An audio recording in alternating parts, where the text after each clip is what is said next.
Hello and welcome to the TMC Newsroom. My name is Rich Tehrani. Thanks for watching us today. This week we're up in Boston, Massachusetts. We're meeting with a number of companies in the area and talking about what's happening at the company, what the news is, and just trying to bring you up to date with the latest information in the market. On our program right now is Shamim Naqvi. He is the founder, CTO, and chairman of Aylus Networks. Shamim, hi. Hi, Rich. How are you? Good. Welcome to our show. Thank you. So tell me a little bit about your company. Well, Aylus Networks was founded 6 years ago in the Boston area. It's funded by Boston area venture capital firms, Matrix and Northridge, and now there's a more recent venture capital firm called M8 Capital.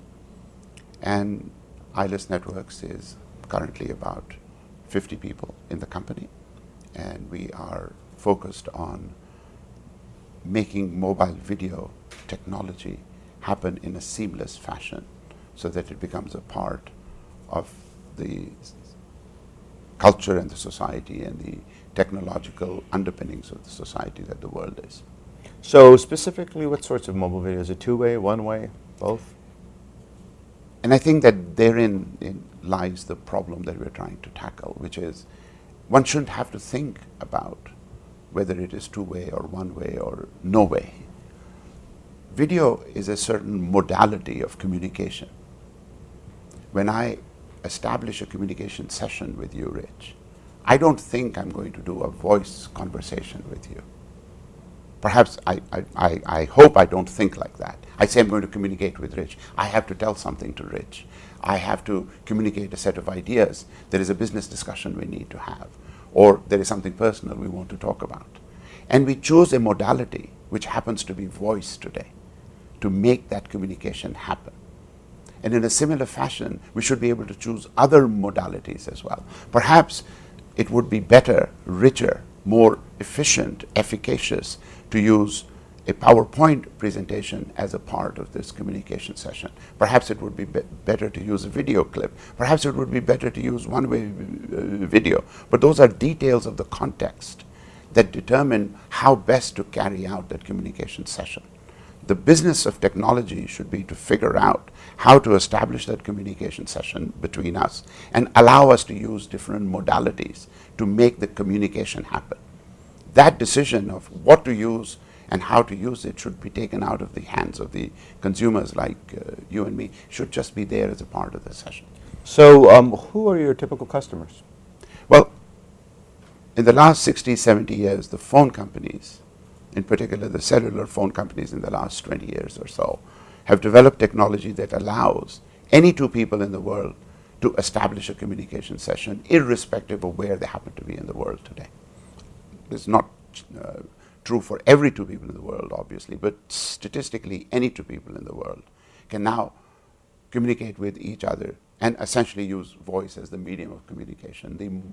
The modality that they use is voice.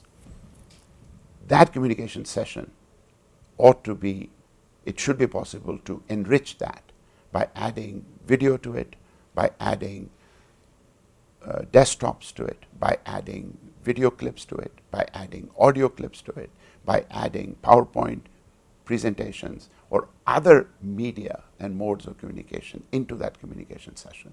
So mobile telephone companies are the best conduit for making all of this happen. Technology in its ultimate form disappears, becomes a part of the fabric of society. We shouldn't have to, as consumers, worry about how to make a session happen, what do we have to dial, what is the application we have to download, what computers we need to use, or who does what.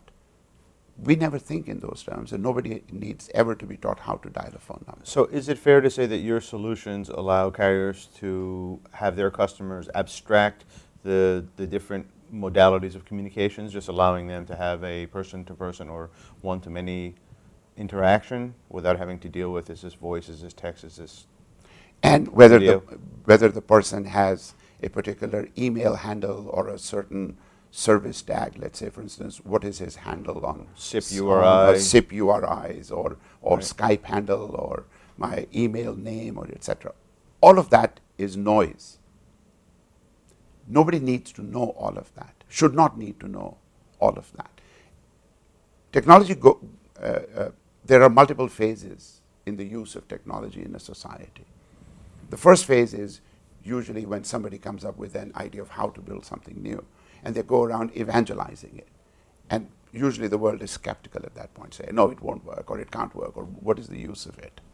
Then certain early adopters come along, and technology enters a phase called look ma, no hands kind of technology. You're so fascinated that it can do this, that you forget all the noise that you have to go through and all the annoyances you have to go through to make it happen. It's like watching a dog walk on its hind legs.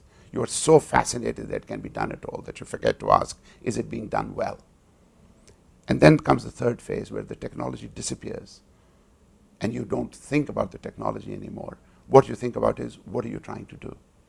Today, the phone network is a great example of that. It's completely hidden. Nobody knows how the phone network works anymore, except for people who work in the phone company. And even a lot of people in the phone company don't know how the phone network actually works because they don't need to. It's a very complicated thing. From the time that you pick up a mobile phone and you dial a set of digits and you press send to the time you hear hello, there are scores and scores of digital transactions that happen in the network to make that thing happen. And very, very few people ever have to worry about it anymore. And certainly not the consumers. It just works. But this is not true in mobile video today. If you're a potential customer and watching this right now, give us the top reasons to call to purchase. In other words, you've explained why their customers are going to have a better interaction, but put it in dollars and cents terms, or at least some sort of return on investment terms, so they understand conceptually why they want to call you right now and learn more. Mobile video companies, as I said, are in the business of monetizing communication sessions. This is how they make money. By establishing a communication session between you and I, they can monetize that session either by we pay for the amount of minutes we use that session for, or we pay by the number of bytes we transmit in that session. There is a natural compulsion on that session to become richer over time. The consumers are demanding that I'm not just happy with voice anymore. Routinely, we call people up and say, hey, Rich, let me fax you this. Let me email you this little file. Let me send the presentation over. Then we hang up the phone call and go and do something else. Why that something else is not part of that communication session? It should be. We are multitasking animals, naturally, and our kids are more and more so. So we should be able to say, hang on, here is the presentation, in the same communication session. Right. So this richness of the communication session is a natural notion, a mode of evolution that is happening as we speak. And this is what this technology lets you do. It takes the existing sessions that are voice sessions only today, and it allows those sessions to be richer. Now, is it fair to say that currently carriers are losing control of a lot of the richness of communications because there are apps and solutions providers that are allowing customers to have maybe these piecemeal solutions where maybe they do their video with this app and they do some of their enhanced text messaging with this app, and so what you're saying is you bring it all together and you bring it under the umbrella of an enhanced communications package that the carrier can sell to their customers? Yes. Or to put it in a slightly different way, there are alternatives being proposed and have been built and are starting to be used in which communication sessions are established that are not being done by the phone companies. So the phone companies are facing competition from other service providers who are creating parallel or alternative communication sessions. I'm not really interested in those because I think that the majority, certainly 99.99999% of all communication sessions in the world today are still handled by the phone companies of the world. And there is a very natural desire on my part, I think, to enhance those communication sessions to be richer and richer and richer. So yes, there are these other forms of communication sessions being talked about and being done, but the majority of these, our voice sessions, are still done by the phone companies of the world. And I still believe that for the foreseeable future, the mobile phone companies are still in the best position to take their existing sessions, make them richer. And that is a much more interesting way of changing the world, for me at least, than trying to create a parallel sort of environment in which we now start thinking of doing a different kind of communication session.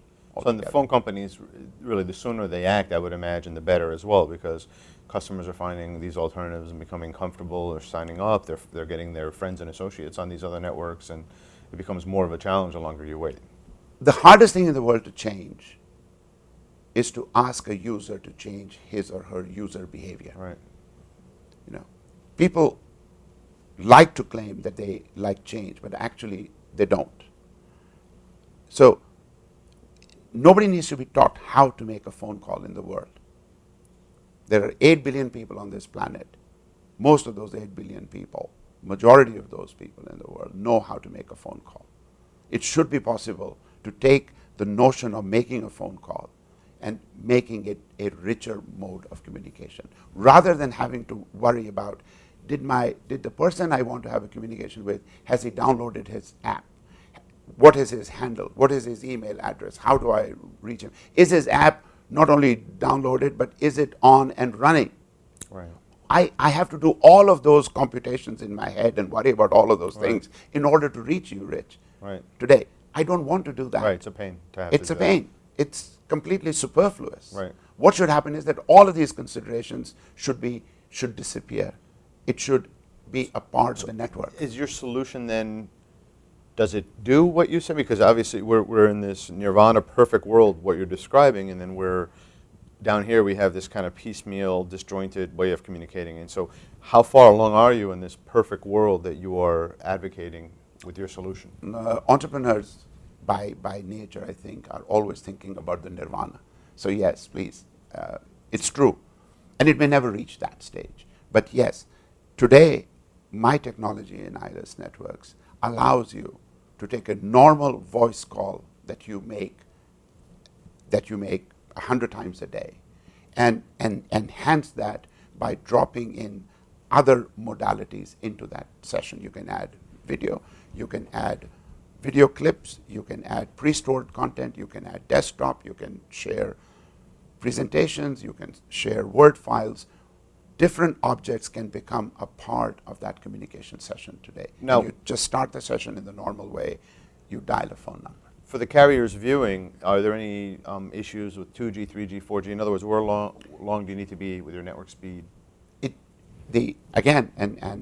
So this kind of consideration should not be a factor at all from the consumer point of view. The consumer doesn't. But for the carrier to provide a good experience, wouldn't for they? the carrier, the network should never advertise an option to the consumer unless it is possible to do so. So then, let me rephrase. Does your solution work on 2G? Does it work well on 3G? Does it work? Obviously, it'll work better on 4G.